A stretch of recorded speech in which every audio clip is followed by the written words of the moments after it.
Professor Rasa, eu lhe chamo agora para a nossa conversa aqui. Eu queria lhe ouvir especificamente sobre a ameaça da participação do Hezbollah. O senhor já traçou aqui um cenário de muito risco, de uma fragilidade humana enorme, né, diante dos desafios de Israel de vencer a guerra, de Hamas de permanecer no poder de alguma forma, e o Hezbollah tentando entrar pela lateral. Qual é o tamanho da complicação que isso traz para esse conflito?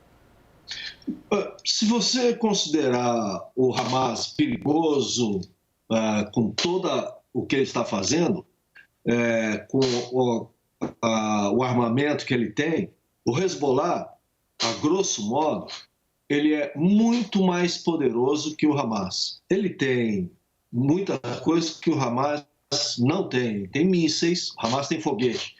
Ele tem um sistema de organização militar muito bem organizado. Ele tem estimadamente 100 mil homens. Mas ele usaria essa força toda, professor? Ele usaria essa força toda? Seria uma tática importante? Se o Hamas entrar no conflito, não deve entrar aos poucos, nem como escaramuças, como vem sendo feito. Caso ele entre, o conflito será amplo e o Hamas tem a capacidade de enfrentar o exército de Israel. Ele tem tanques. O Hamas nem pensaria em ter isso, o Hezbollah tem isso. Então, o Hezbollah é uma mistura de partido político, ele é um exército em si mesmo e é um grupo terrorista. Então, você imagina isso entrando em conflito com esse volume de material que ele tem, e junto com isso ele arrasta a possibilidade dele arrastar outros atores. Então não é só o Hezbollah e o potencial que ele tem, que já é grande, mas sim, se ele entrar, ele arrastaria outros atores, que daí então expandiria o conflito, tanto em termos de número de atores, como a violência que seria desenvolvida, né? Então chama escalada horizontal e vertical. Então, existe muito receio da possibilidade do Hamas entrar. Estão havendo uma série de escaramuças, declaradamente. O Hamas reconheceu algumas, mas outras se tem dúvida se não eram atores do próprio Hamas que estariam se passar pelo Hezbollah para poder gerar uma certa confusão e incentivar isso. E para assegurar não é bem a palavra, mas para contrapor a esse grau de ameaça com uma ação dissuasória, é que entra os Estados Unidos com o seu potencial na região, um porta-aviões, e outro vem aí, né? O Ford está e vem vindo o Eisenhower. O potencial de 2 porta-aviões na área, no Mediterrâneo, naquela região, conseguem, só os 2, já conseguem gerar um efeito dissuasório de um conflito contra uma potência mediana. Então, muito superior até ao Líbano, ao Hezbollah. Então, essa equação que está sendo montada, é uma equação de dissuasão, ao mesmo tempo que uma dissuasão por parte dos americanos, ao mesmo tempo que Israel se prepara para uma eventualidade. Ele não pode deixar de se preparar, ele não pode deixar aquele flanco aberto. Mas um dos grandes apoios de Israel, dos Estados Unidos, é exatamente esse: é poder assegurar uma ação deterrente que possibilita Israel mobilizar o maior esforço na região sul. Porque senão ele teria que se preparar em 2 frentes e ficaria muito complicado. Então, essa equação perigosa que o Hezbollah provocaria, né? Essa condição de desequilíbrio e uma potencial escalada para níveis que nós não sabemos aonde pararia. Claro. Não, professor, obrigada. Eu vou me despedir do senhor, agradecer a sua participação aqui para falar um pouco dessa estratégia de guerra e dos riscos das operações. Obrigada pela participação aqui no WW. Uma boa noite para o senhor. Boa noite. Eu vou agora para Nova York, para a gente falar sobre essa reunião do Conselho de Segurança da ONU, que rejeitou, agora há pouco, a proposta que foi apresentada pela Rússia sobre o conflito entre Israel e Hamas. O diplomata, o representante da Rússia pedia não uma condenação explícita ao Hamas por terrorismo, e sim um cessar-fogo humanitário. Vamos para lá, para Nova York, com a Mariana Janjá, que está acompanhando as reuniões e tudo que está acontecendo por lá. Boa noite, Mariana.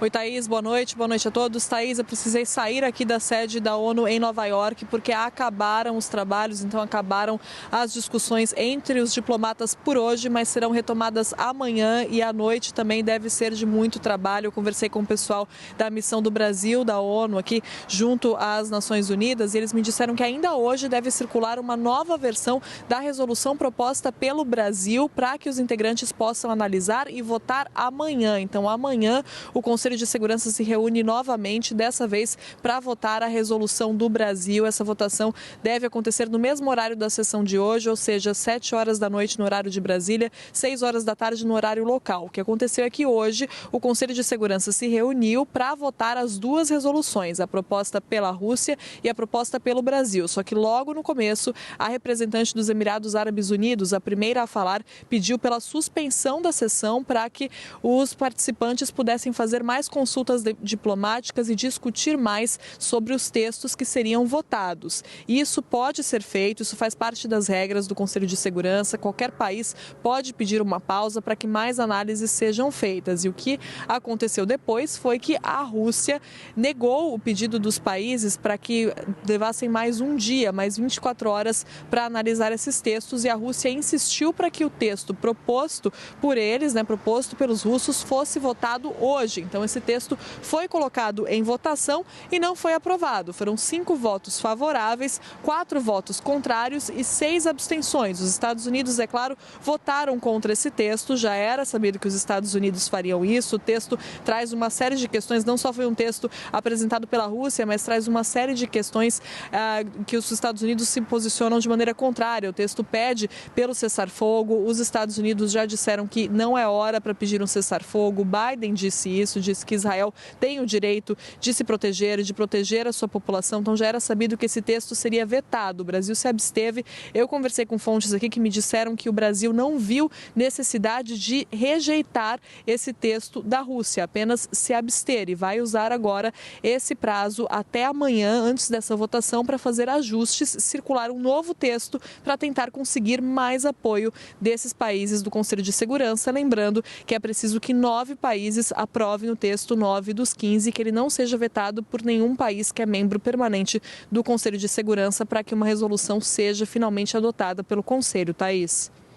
Obrigada, Mariana. Bom trabalho para você. Agora, hoje, eu acho que você já pode descansar, minha querida. Vamos chamar de volta aqui o Celso Laffer. Ministro, eu queria chamar a atenção desse ponto que a Mariana trouxe, o fato do Brasil ter optado pela abstenção, né? O senhor lembrou da condução do Brasil na presidência do Conselho, que tem que ser uma ação completamente neutra, e o Brasil optando pela abstenção na votação da Rússia. É a atitude que mais coerente, vamos dizer assim, especialmente com aquilo que o Brasil está lutando para ganhar atenção? Olha, eu acho que sim.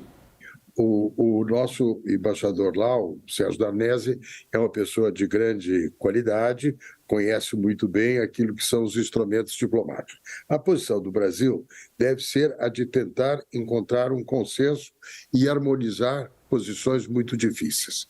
Fez bem de se abster em relação à votação da resolução russa, para não colocar a Rússia contra uma proposta do Brasil, ao indicar que o Brasil estava pronto a ouvir o que a Rússia tinha dito e ver o que a Rússia disse que pode ser trabalhado em conjunto com os demais. De maneira que é, do ponto de vista de condução diplomática, uma condução acertada. Acho que, como eu disse a você, se você funciona na presidência do Conselho, portanto, é uma posição institucional da ONU, não é a posição do Brasil. É o Brasil na presidência da ONU, ele tem que procurar ser esse terceiro que catalise o entendimento. Não é fácil catalisar esse entendimento, tendo em vista o que está em jogo, mas acho que é uma contribuição importante. Acho que existem certos dados presentes nessa história. Enfim, ajuda humanitária, corredor para ajuda humanitária, possibilidade de retirada dos nacionais que ainda estão lá em Gaza. Tem o problema dos reféns. Isso aqui não é um pequeno problema.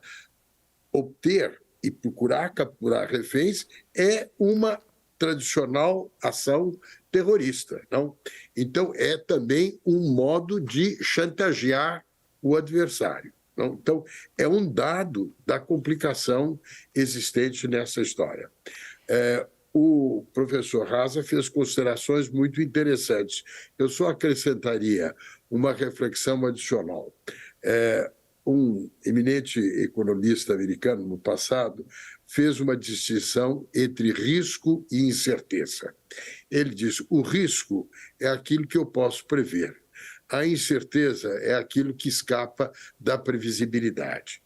Os riscos estão mais ou menos colocados na mesa, mas as incertezas escapam à nossa melhor capacidade de avaliação. E sempre estamos sujeitos àquilo que o livro da Barbara Tuchman chamou a marcha da insensatez. Não? A guerra, eu sou apenas um oficial de cavalaria R2, de maneira que o meu domínio estratégico é limitado, mas em todo caso alguma coisa a gente sabe. A guerra é a ascensão aos extremos. E os extremos, evidentemente, é o que diz o Clausewitz, mas o Clausewitz era um homem que pensava a tática e a estratégia à luz da racionalidade. Mas nas paixões que estão hoje presentes, é difícil saber como é que elas vão operar. Porque o interesse tem uma racionalidade e a paixão não. Eu acho que esse ponto da paixão e da racionalidade que o senhor traz talvez seja uma característica que abala quem está acompanhando a guerra. Lorival, Santana, o ministro trouxe aqui a questão dos reféns, que é uma novidade pela quantidade de pessoas que foram transformadas em reféns.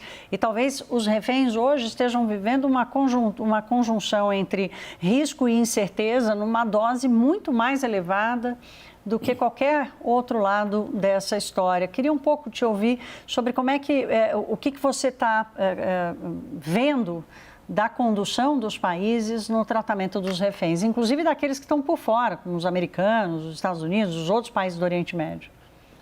Esse deve ser um dos motivos pelos quais o presidente Joe Biden vai a Israel na quarta-feira, né? Porque há reféns americanos também. Bom, realmente acho que a palavra é chantagem, que o Celso Laffer usou, né? Uma forma de chantagear, de colocar o inimigo contra a parede numa escolha impossível de ser feita, né? Israel, o exército israelense, a Força Aérea Israelense, principalmente, né, neste momento, desde domingo retrasado, está conduzindo um bombardeio muito intenso que tem como objetivo destruir o Hamas na faixa de Gaza, né? E as incursões, que tem havido incursões de forças especiais também com esse objetivo. Não sabemos, não temos a informação se Israel tem informação de inteligência que pudesse ter justificado algumas dessas incursões. O que sabemos é que não teve nenhum sucesso do ponto de vista dos reféns. E, aparentemente, quando olhamos para as operações de Israel, nos dá a impressão de que a prioridade de Israel é derrotar o Hamas, não é resgatar os reféns. Resgatar os reféns. Eu não digo isso com nenhum juízo de valor. Ninguém gostaria de estar no lugar de Israel neste momento. As escolhas são todas muito difíceis, mas observando pela lógica do que está acontecendo, pode estar havendo negociações, até negociações que não conhecemos, não sabemos, mas essas incursões, esses bombardeios colocam os reféns em risco também. Esta noite, o embaixador israelense na ONU fez uma declaração que foi muito surpreendente. Ele disse que se o Hamas entregar os reféns, Israel para de atacar. Nós sabemos que o Hamas não vai entregar os reféns, porque é um ativo muito grande. O que ele quer é libertar 6 mil palestinos que estão presos. E sabemos também que Israel não vai desistir de destruir o Hamas, mesmo que obtivesse a libertação dos reféns, porque esse não é o único e provavelmente não é o principal objetivo militar de Israel neste momento. Daniel Hittner, corre aqui e traz a tua impressão do que aconteceu hoje no Conselho de Segurança e como é que os bastidores da diplomacia brasileira acompanharam isso, meu caro. Olha, Thaís, é até chato a gente falar sobre o que significa para o Brasil num momento tão sensível quanto esse. O que menos importa é o Brasil, mas a gente não pode deixar de trazer um pouco essa informação, essa perspectiva do olhar brasileiro. O Brasil já exerceu 11 vezes um mandato de 2 anos no Conselho de Segurança da ONU e coincidiu muito agora a sua presidência mensal desse colegiado tão importante com os ataques a Israel e agora essa iminente ofensiva israelense a Gaza.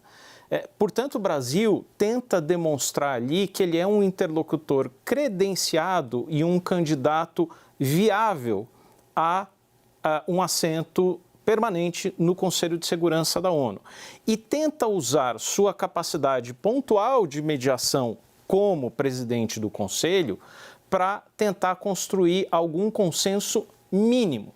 Então, o Brasil agiu muito neste fim de semana em consultas diplomáticas ali a todos os países membros do Conselho de Segurança para costurar um texto que fosse minimamente aceitável pela Rússia, que coloca ali essa questão da invasão da faixa de Gaza, o cessar-fogo humanitário, um corredor humanitário como um ponto de honra, e tenta também agradar minimamente aos Estados Unidos, colocando ali termos mais duros que não foram aceitos na semana passada sobre os ataques terroristas do Hamas. Então, essa tentativa de construção também é uma tentativa de o Brasil se provar como um interlocutor com credibilidade e que faça jus ao pleito que tem historicamente de ser membro permanente do Conselho de Segurança. Daniel, é exatamente sobre isso que eu vou querer conversar daqui a pouquinho com o ministro Celso Laffer, perguntar sobre o potencial do Brasil de realmente assumir essa posição e ter e reverberar, né, na comunidade internacional. Nós vamos fazer mais um intervalo, o último aqui do WW, já voltamos com análise sobre a guerra de Israel.